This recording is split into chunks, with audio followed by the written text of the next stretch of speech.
What's going on, fellow big heads, and welcome back to another video all about Brockhampton. Stay along for the journey because I want to just start a new series that's going to be all about the forgotten members of Brockhampton, people that aren't really mentioned when people bring up Brockhampton. Brockhampton is more than just the music. It's the graphic design, it's the video production, it's their label, it's just everything that just makes the whole factory work. And well, jumping into this video, I figured that a very appropriate first video to start off the series is to make a video all about Ameer. But without further ado, guys, let's jump straight into the video. So Ameer Vann was born on September 22nd, 1996. He was known as a vocalist and a songwriter for Brockhampton, and he was honestly probably one of the main heart and soul pieces of Brockhampton. So Brockhampton has a bunch of standout personalities, but Ameer's personality is very impossible to miss. Ameer is integral to Brockhampton's performances, often being the first one on stage, and even at times he had to rap for Kevin Abstract when he was sick. And Ameer, along with Kevin Abstract, loved to use Brockhampton's platform to provoke thought and shed light on his experiences with discrimination, especially when it comes to racial dynamics in modern America.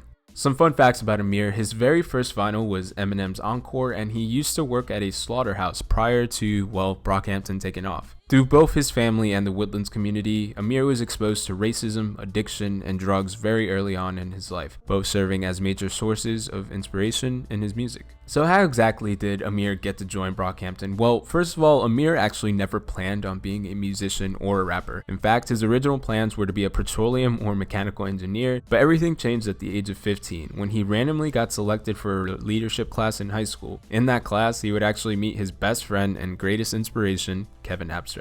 I got put in a team leadership class in 10th grade and met Ian, Kevin Abstract. That's it. That's the only reason I started making music or even became interested in it. I grew up in the 3rd Ward, Houston, so I was always around hip hop. All my cousins rapped and freestyle.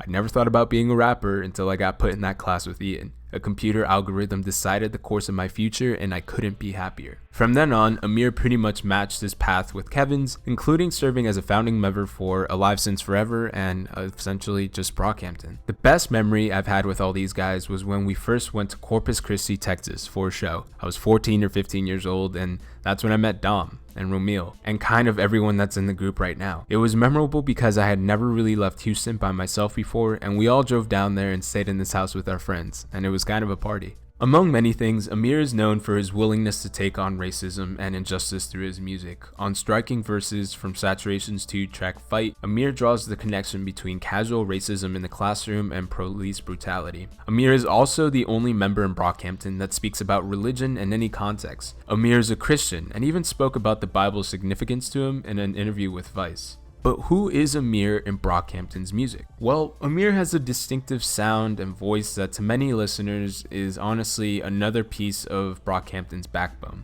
particularly for more of the group's hip-hop heavy tracks. Ameer's distinctive flow pops up again through Saturation 1, 2, and 3, and it honestly serves as a bridge to connect all 3 albums sonically. Ameer's vocal approach also provides a compelling structure for storytelling and reflection on some of his most common topics like drug culture, violence, and the black experience, just like Ian. Ameer is far from a one-trick pony. The classic Brockhampton flow isn't the only tool in his belt as a vocalist. The standout track Stains from Saturation 3, for example, begins with one of the most free-form and interesting flows on the entire album from Ameer. In another one of my favorite quotes by Ameer, he states that when you make music that's based in reality, it's forever. And I think that's why the things we do are special, because it comes from a real place. Everything is so literal. Joeba is a real person. If you listen to his music, you're gonna know way more about him listening to his music than you would if he could tell you everything that he's been through, all his past relationships. You can listen to the album and be like, wow, I understand this person. I know where he's coming from. Not only do I know his personality traits,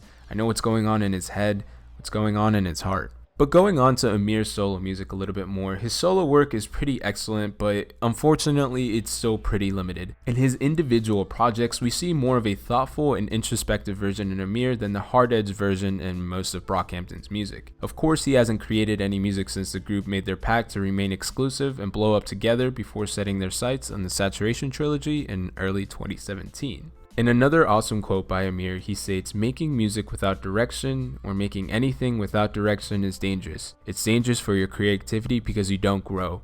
You don't go anywhere if you make music without saying, here's what I want to do. And more importantly, here's how I want to make people feel.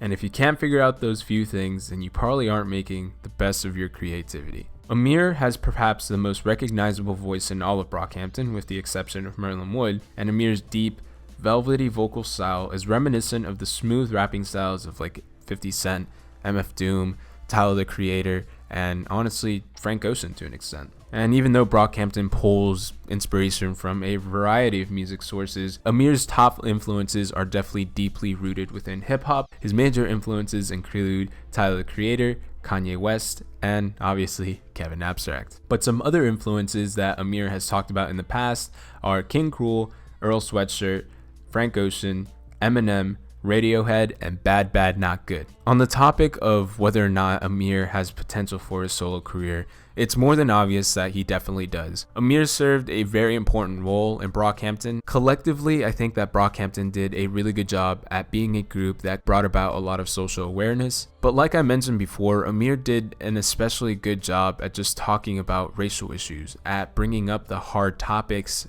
while delivering a very hard-hitting flow. So yeah, does it suck that Ameer's gone? Yeah. Does it suck that he wasn't given a second chance? Sure. But at the end of the day, you can't neglect Ameer's influence and Ameer's stamp within Brockhampton.